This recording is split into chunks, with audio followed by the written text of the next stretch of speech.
주의 권능과 영광을 보기 위하여 이같이 성소를 향하여 주를 바라보나이다.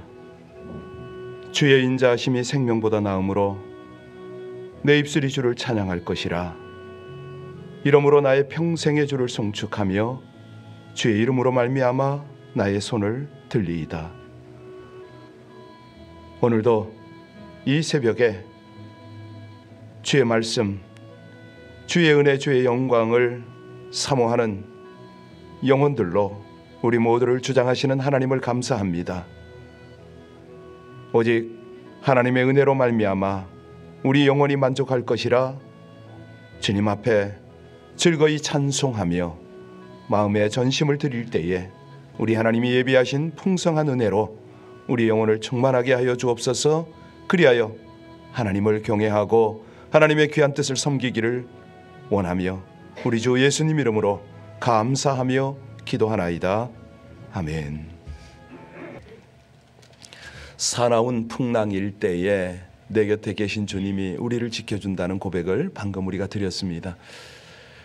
지금처럼 이 대면 예배가 쉽지 않은 이런 상황에서 이 주님의 은혜를 의지하고 믿음으로 살아가는 것 만만치가 않지요. 오늘 아침에는요, 특별히 우리 대면 예배를 사모하는 심령들을 위해서 기도하시고, 특별히 온라인으로 예배하는 분들을 위해서 좀 기도를 부탁드리겠습니다. 지금도 이 시간에 깨어서 함께 예배하는 여러분 너무 귀하시고 정말 하나님 보실 때는 한 분 한 분이 소중할 것입니다. 주를 의지하고 어떤 어려움도 위험도 믿음으로 돌파하려는 여러분들이 하나님 눈에는 얼마나 귀하겠습니까? 우리 교회가 이 인터넷 접속이 많지는 않아요. 그러나 하루가 지나면, 오전이 지나면 그래도 최소한 몇십 분씩, 많게는 뭐 100여 분, 적게는 한 60, 70분이 예배에 함께 동참하는 것을 보게 됩니다. 여러분들, 지금 하나님 앞에서 이 신앙생활을 하시는 여러분들이 오히려 예배를 통해서 하나님의 공급, 하나님의 지켜주심을 경험하게 될 것입니다. 포기하지 마십시오. 함께 갑시다. 그리고 이 예배가 다른 사람들과 더불어서 함께 드려질 수 있도록 주변에도 많이 나눠주시면 좋겠습니다. 우리 함께 기도할 때에 대면이 됐던 비대면이 됐던 온라인이 됐던 오프라인이 됐던 예배에 힘쓰는 자들을 하나님 견고히 붙들어 주시고 저들 가운데 꼭 필요한 은혜들로 함께하여 달라고 우리 합심으로 함께 간절히 주님 앞에 기도 올리겠습니다. 아버지 하나님, 이 땅에 하나님을 의뢰하고 하나님을 경외하며 하나님을 예배하는 주의 백성들을 살피시옵소서. 새벽을 깨우고 각각의 처소에서 또는 아침 시간에 우리 하루를 시작하며 하나님 앞에 먼저 예배하는 주의 백성들을 살피시옵소서. 아버지 하나님, 그 자리가 본당이든 가정이든 일터가 되든 어디든 우리 하나님을 바라보는 모든 심령들을 살피셔서 저들에게 필요한 또 합당한 은혜들을 허락하여 주시기를 간절히 원합니다. 지혜를 더하여 주시고 영력을 더하여 주시고 계시의 영과 또 명철함과 모든 아버지 하나님의 은혜들로 충만하게 채워주셔서 이 험난한 세상에서 주를 경하는 백성으로 어려움 없이 살아갈 수 있도록, 어려움이 있어도 돌파할 수 있도록, 무엇보다도 주의 능력 가운데 사로잡혀 주의 은혜 가운데 살아갈 수 있도록 날마다 주의 그 놀라운 역사를 경험하고 주님을 간증하는 하나님의 사람들로 살아갈 수 있도록 예배를 드리는 모든 심령 가운데 역사하여 주시고 이 예배가 저들을 지키는 놀라운 하나님의 능력이 됨을 경험하고 주님 앞에 살아드릴 수 있도록 우리 모든 온라인 예배자들을 축복하여 주옵소서. 특별히 본당을 사모하고 본당에서 예배하는 귀한 백성들 가운데도 갑절의 은혜 능력을 덧입혀 주시기를 간절히 원하며 신실하시고 감사하신 우리 주 예수님 이름으로 기도하나이다. 아멘. 누가복음 9장 37절입니다. 누가복음 9장 37절로 50절의 말씀을 같이 합독으로 봉독합니다. 37절부터입니다. 이튿날 산에서 내려오시니 큰 무리가 맞을세 무리 중에 한 사람이 소리질러 이르되 선생님, 청컨대 내 아들을 돌보아 주옵소서. 이는 내 외아들이니이다. 귀신이 그를 잡아 갑자기 부르짖게 하고 경련을 일으키며 거품을 흘리게 하며 몹시 상하게 하고야 겨우 떠나가나이다. 당신의 제자들에게 내쫓아 주기를 구하였으나 그들이 능히 못하더이다. 예수께서 대답하여 이르시되 믿음이 없고 패역한 세대여, 내가 얼마나 너희와 함께 있으며 너희에게 참으리요. 내 아들을 이리로 데리고 오라 하시니 올 때에 귀신이 그를 거꾸로 뜨리고 심한 경련을 일으키는지라. 예수께서 더러운 귀신을 꾸짖으시고 아이를 낳게 하사 그 아버지에게 도로 주시니 사람들이 다 하나님의 위엄에 놀라니라. 그들이 다 그 행하시는 모든 일을 놀랍게 여길세 예수께서 제자들에게 이르시되 이 말을 너희 귀에 담아두라. 인자가 장차 사람들의 손에 넘겨지리라 하시니 그들이 이 말씀을 알지 못하니 이는 그들로 깨닫지 못하게 숨긴 바 되었음이라. 또 그들은 이 말씀을 묻기도 두려워하더라. 제자 중에서 누가 크냐 하는 변론이 일어나니 예수께서 그 마음에 변론하는 것을 아시고 어린아이 하나를 데려다가 자기 곁에 세우시고 그들에게 이르시되 누구든지 내 이름으로 이런 어린아이를 영접하면 곧 나를 영접함이요 또 누구든지 나를 영접하면 곧 나를 보내신 이를 영접함이라. 너희 모든 사람 중에 가장 작은 그가 큰 자이니라. 요한이 여짜오되 주여 어떤 사람이 주의 이름으로 귀신을 내쫓는 것을 우리가 보고 우리와 함께 따르지 아니하므로 금하였나이다. 예수께서 이르시되 금하지 말라. 너희를 반대하지 않는 자는 너희를 위하는 자니라 하시니라. 아멘. 우리가 어제 보았던 것이 세 명의 제자들과 함께 예수님께서 변화산에서 이제 영광 중에 계신 것을 보았습니다. 여러분, 우리가 그 자리에 있었다면 얼마나 황홀했을까요? 이 지난날 산에서 경험한 천국의 경험, 정말 놀라웠을 겁니다. 기도하는 중에 막 예수님의 몸이 변하죠. 해보다 빛나는 영광의 몸으로 바뀌셨잖아요. 그리고 그냥 놀라 깨어 있는데 그 자리에 모세가, 엘리야가 막 보이는 거예요. 더군다나 그 구름 속에서 하나님의 음성까지 막 들었습니다. 예수님의 영광, 하나님의 나라가 가득 임한 그 임재 가운데 정말 황홀한 그런 느낌을 받았지 않겠습니까? 그러니 내려가고 싶지가 않지요. 오늘 본문은 다음 날 산에서 내려온 그 시점부터 시작이 됩니다. 산 아래 딱 내려왔더니 어떤 모습입니까? 이 제자들이요, 남은 9명의 제자들의 모습이 형편이 말이 아닌 거예요. 귀신에 들린 아이 하나를 해결하지 못해서 쩔쩔매고 있습니다. 그런데 예수님이 내려오니까 그 귀신 들린 아이의 아버지가 아주 그냥 원망스러운 소리를 치는 거예요. 그 내용이 오늘 시작입니다. 우리 같이 38절로 40절 같이 봉독합니다. 무리 중에 한 사람이 소리질러 이르되 선생님, 청컨대 내 아들을 돌보아 주옵소서. 이는 내 외아들이니이다. 귀신이 그를 잡아 갑자기 부르짖게 하고 경련을 일으켜 거품을 흘리게 하며 몹시 상하게 하고야 겨우 떠나가나이다. 당신의 제자들에게 내쫓아 주기를 구하였으나 그들이 능히 하지 못하더이다. 여러분, 지금 우리가 성경을 읽었는데 이게 현실이 될 수가 있지요. 그러면 우리는 어떡합니까? 이 앞에서 주눅 들어 있나요? 아니면 쫓나요? 굉장히 중요한 메시지입니다. 이게요, 우리가 성경에 있는 이야기라 남의 일처럼 그렇게 읽을 수는 없습니다. 하나님의 말씀은 진리니까요. 자, 여기 보니까 그렇잖아도 힘든 상황인데 우리 주님께서 어떻게 반응하시나요? 책망을 하십니다. 그런데 이 주님의 책망이 온 몸을 굳게 만들어버려요. 41절 같이 봉독합니다. 주님이 뭐라고 책망하시는가? 같이 읽습니다.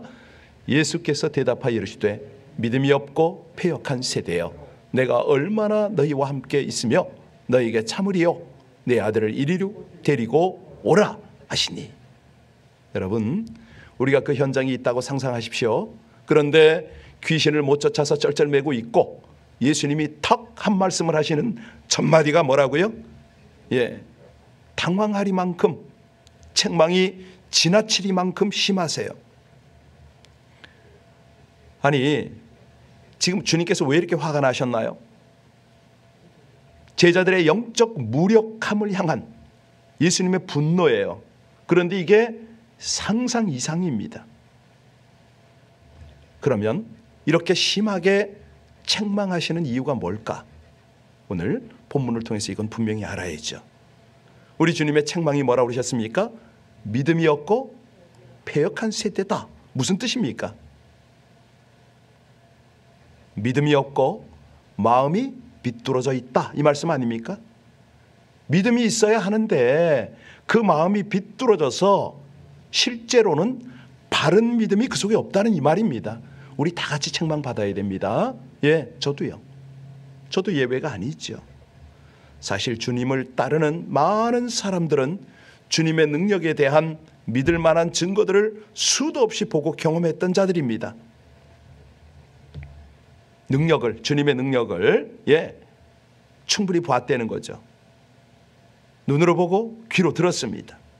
사건 뭐 많죠. 그런데 이들에게는 실제적 믿음이 있지를 못했다.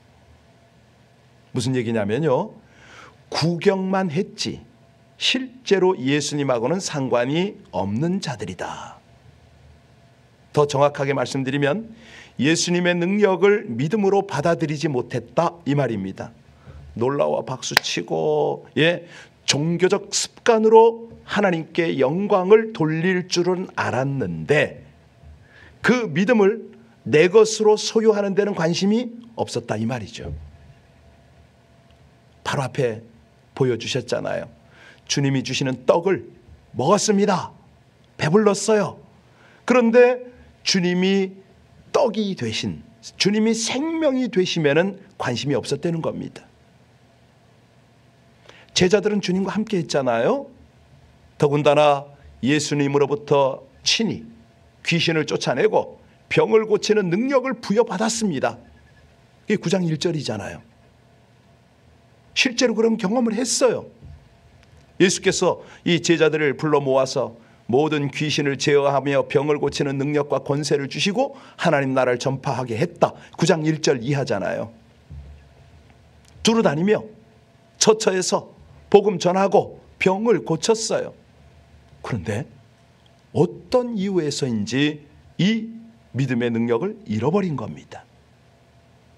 다시 말하면 한 번 가졌던 믿음의 능력이 자동적으로 지속적으로 계속 있을 것이라는 이 어떤 스스로 자기 스스로 아니를 했던지 속고 있던지 그랬던 거죠. 주님이 눈앞에 보이지 않고 많은 사람이 불신의 분위기에 휩쓸리고 말았다. 이게 오늘 본문의 메시지입니다. 이전에 가졌던 그 경험했던 믿음의 능력을 다 잃어버린 거예요. 자, 그래서 믿음이 없고 패역한 결과로 하나님 나라를 전파하지도 능력을 누리지도 못했다. 사실요, 하나님 나라가 무엇을 보고 하나님 나라라고 그런다고요?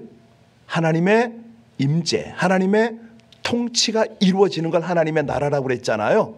그러니까 귀신을 쫓아내는 건 뭐냐면 하나님의 다스림을 보여주는 상징적인 일인 거예요.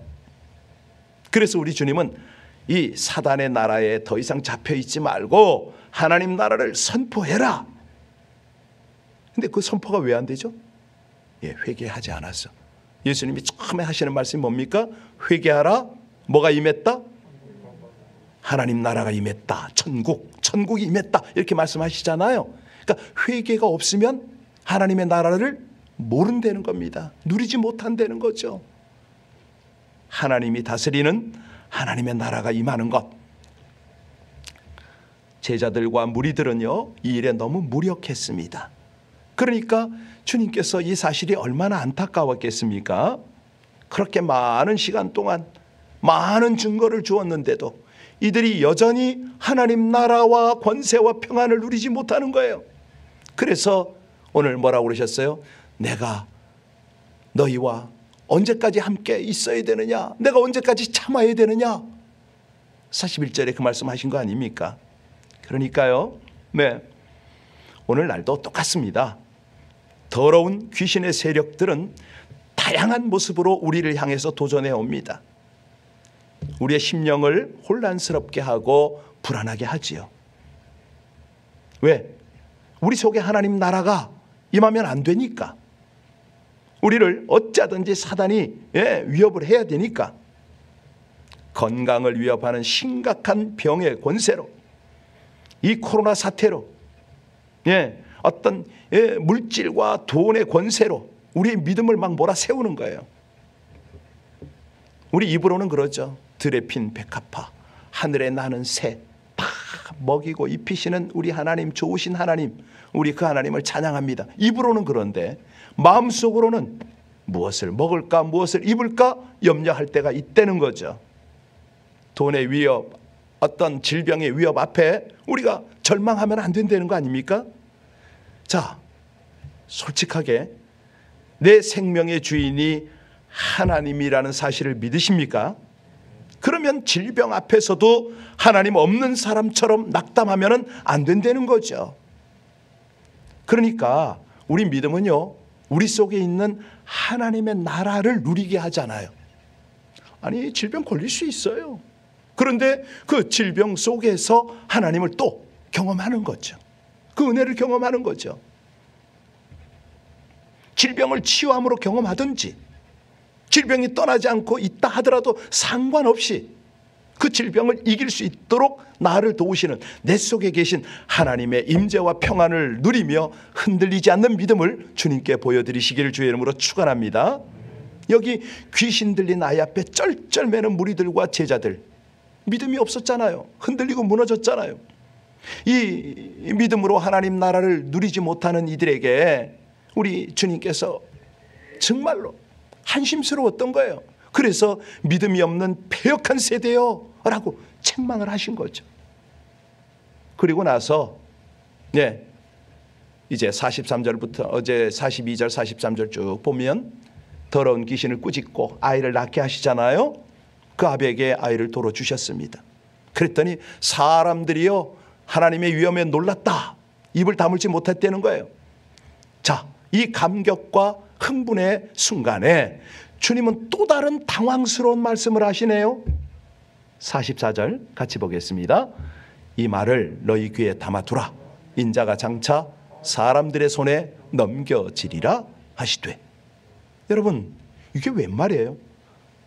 쉽게 말하면 내 말을 듣고 잘 기억해라. 나 인자는 사람들 손에 넘겨지게 될 것이다. 그러니까 보세요. 지금 예수님이 지금 뭘 보여주셨습니까? 능력과 위엄과 뭐 이런 걸 보여주셨어요. 그 놀라운 현장에서, 그 현장에서 내가 사람들 손에 넘겨질 것이야, 이 말씀을 하시네. 여러분, 이 의미를 그 제자들이, 그 무리들이 깨달았을까요? 못 깨닫죠. 어떻게 다시 되물어 볼 수가 있었을까요? 묻기도 두려웠습니다. 아니, 왜냐하면 어제만 해도 그 빛나는 영광 속에 계시던 주님, 사람 손에 넘겨진다니 말이 됩니까? 더러운 귀신을 꾸짖어서 내쫓는 이 능력의 사람이 하나님께 사람들에게 넘겨진다니 말이 됩니까? 도무지 받아들여지기가 어려운 말씀을 지금 하고 계신 거예요. 그렇다면 이걸 좀 이해하고 묻기라도 할 일이지. 그 다음에 제자들이 보인 모습은 어떤 모습입니까? 우리 같이 46절 47절 보겠습니다. 기가 막힌 장면이죠. 46절 47절 같이 읽습니다. 제자 중에서 누가 크냐 하는 변론이 일어나니 예수께서 그 마음에 변론하는 것을 아시고 어린아이 하나를 데려다가 자기 곁에 어떤 한심스럽죠. 여러분이 봐도 그냥 야단 맞을만 하죠. 아니, 거기서 어쩌자고 이렇게 또 상황을 반전시킵니까? 누가 크냐, 누가 높으냐? 그랬더니 예수님이 아이를 하나 데려다 놓고 말씀을 하십니다. 주의 이름으로 어린아이를 영접하는 자. 48절에요. 그러면 나를 영접한 것이다, 쭉 말씀을 하세요. 아니, 지금 사람 손에 넘겨서 고난과 죽음 당할 것을 도무지 이해할 수 없는 상황인데, 이게 하나님 나라냐? 우린 그렇게 생각할 수가 있는데, 작은 자가 너희를 영접하고 있다는 것을 기억하라. 지금 이렇게 말씀을 하고 있는 거예요. 여러분, 이게 도대체 우리는 어떻게 이해해야 됩니까? 오늘 메시지는요, 주님을 따르는 자들의 참된 믿음의 능력, 이게 이제 메시지가 돼요. 자, 외부적으로는 어떠한 위협의 권세들과 대적의 공격에도 흔들리지 않는 거죠. 내부적으로는요, 어떤 사람보다 작은 자가 되는 겁니다. 이게 오늘 설교 제목이었는데요. 여러분, 귀신을 쫓아내는 이 놀라운 사실에 너희들이 놀라워하지만 사실상 난 너희들이 귀담아 듣고 기억하기를 바라는 것은 낮아집니다. 나의 낮아집니다. 예수님의 낮아집니다. 이 말 아닙니까? 다 알아들으셨죠 이제? 우리 주님이 그걸 연출하세요. 우리 주님은 큰 자세요. 높은 자세요. 그런데 이분이 겸손한 자리로 내려간다, 이 말씀입니다. 내가 모든 능력을 가졌지만 사람 손에 붙잡혀 갈 것이다. 내가 이 어린아이 하나도 내가 영접한다. 이 아이를 영접해라. 나를 영접하는 거다. 이거를 가리키는 거예요. 쭉 연결이 됐죠 이제? 그렇습니다. 내가 사람들 손에 넘겨져서 고난과 죽음을 당하면서 너희를 영접한 것처럼 너희들이 자기를 부인하고 작은 자들이 되기를 원한다. 그러면 그때 비로소 넌 큰 자다. 너는 높은 자다. 이 말 아닙니까?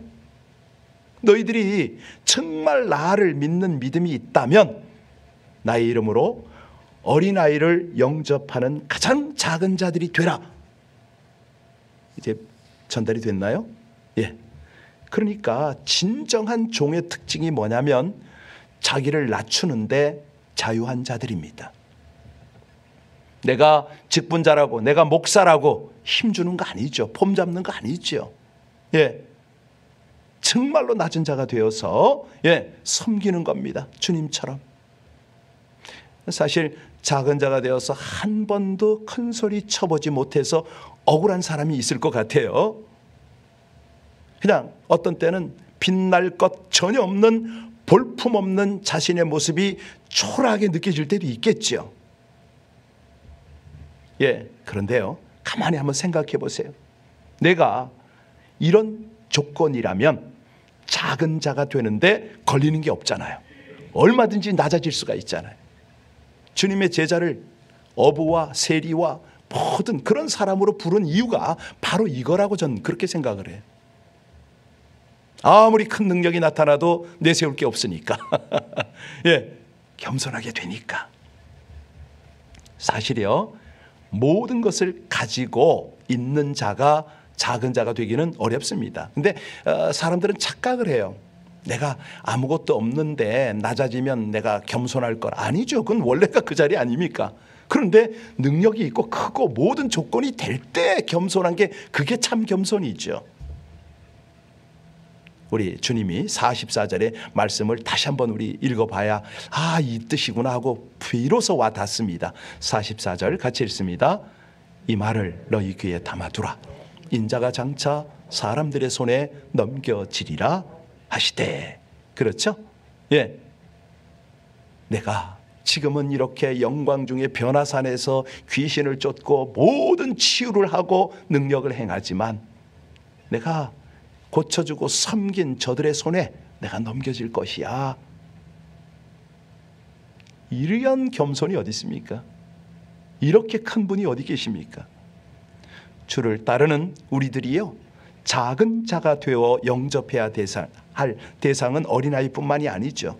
이제 49절 50절 가볼까요? 49절 50절 같이 읽습니다. 요한이 여짜오되 주여 어떤 사람이 주의 이름으로 귀신을 내쫓는 것을 우리가 보고 우리와 함께 따르지 아니함으로 금하였나이다. 예수께서 이르시되 금하지 말라.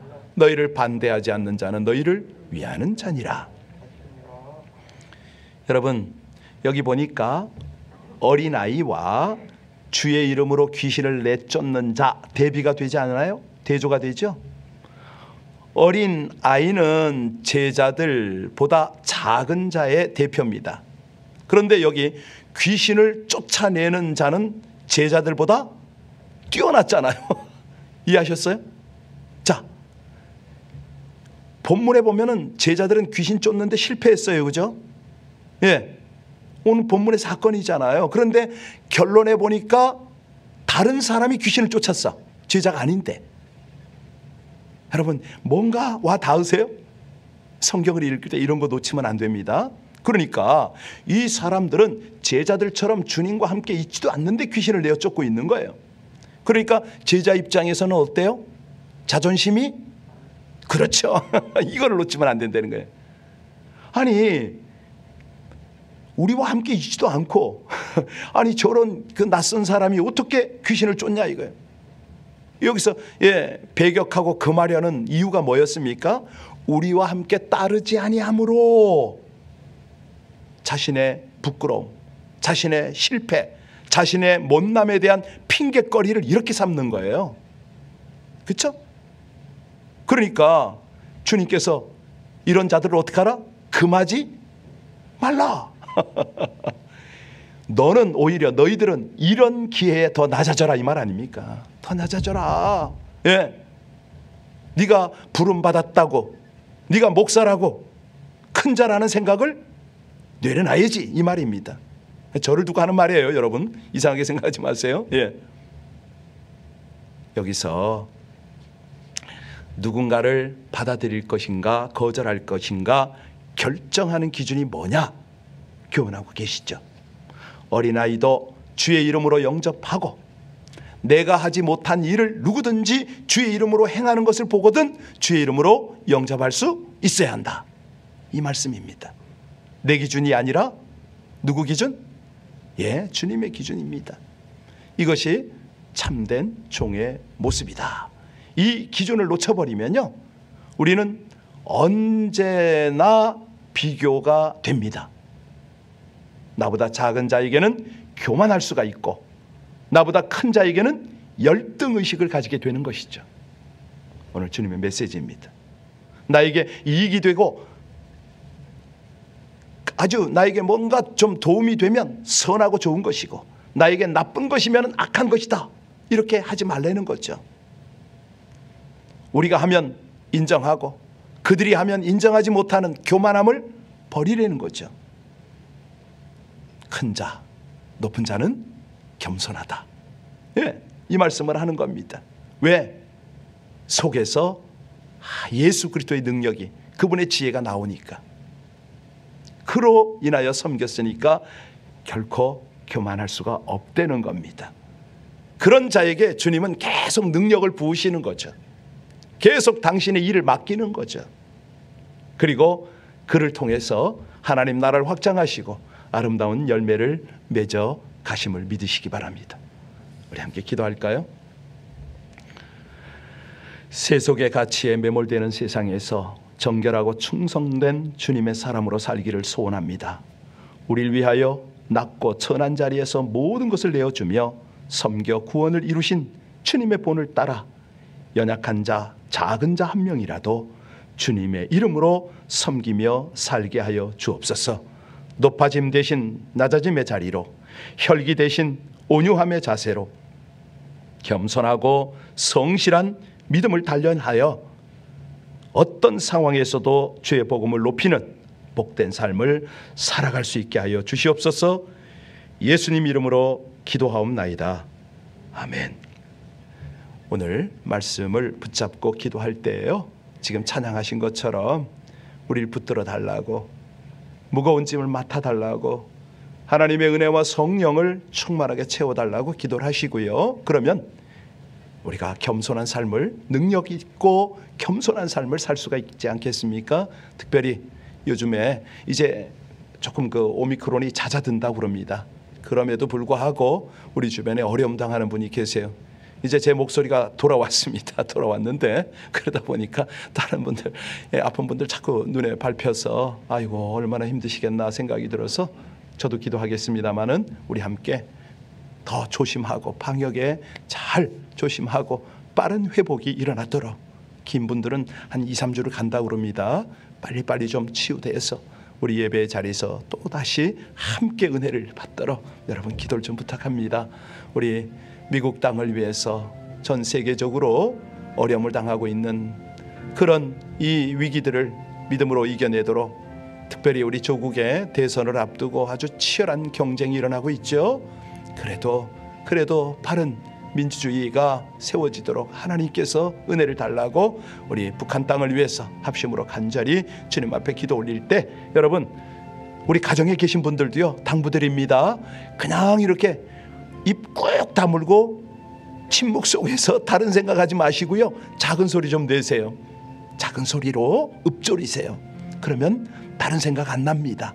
할 수만 있으면 조금 큰 소리로, 옆에 사람 바드가 되지 않는 그런 소리로 우리 합심으로 집중해서 이 짧은 시간 안에 가장 효과적인, 정말 하나님이 들으시는 기도로 나가겠습니다.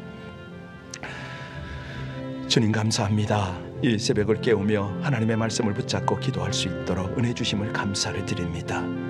믿음이 없는 패역한 세대여, 주님 책망 앞에 종도 우리 모두도 자유로울 수 없음을 고백합니다. 하나님 긍휼을 베푸셔서 이 아침에 견고한 믿음으로 주님 앞에 기도할 수 있도록 하나님 우리의 마음을 붙들어 주시옵소서. 아버지 하나님의 은혜로 충만하게 채우시고 성령으로 충만하게 하시사 아버지 하나님 앞에 우리의 간절한 믿음을, 온전한 믿음을 하나님 앞에서 보여드리고 살아갈 수 있도록 주님 주장하여 주시기를 간절히 원합니다. 이 새벽에 아버지 하나님 자신뿐만이겠습니까?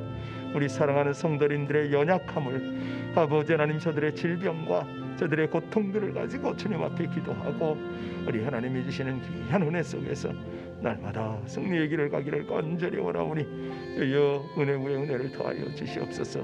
진실하시고 감사하신 아버지 하나님, 귀한 역사로 함께 하실 줄로 믿습니다. 감사하신 우리 아버지 하나님께서 나라 민족 위하여 기도하고 귀한 당신의 권속들을 위하여 기도하는 귀한 백성들을 이 아침에도 하나님의 긍휼로 사랑으로 충만하게 붙들어 주시고, 하나님 각 가정에서 주님 앞에 간절히 기도하는 우리 주의 백성들이 있습니다. 저들 가운데도 하나님의 긍휼, 하나님의 자비, 하나님의 위로, 하나님의 능력으로 함께하여 주시옵소서.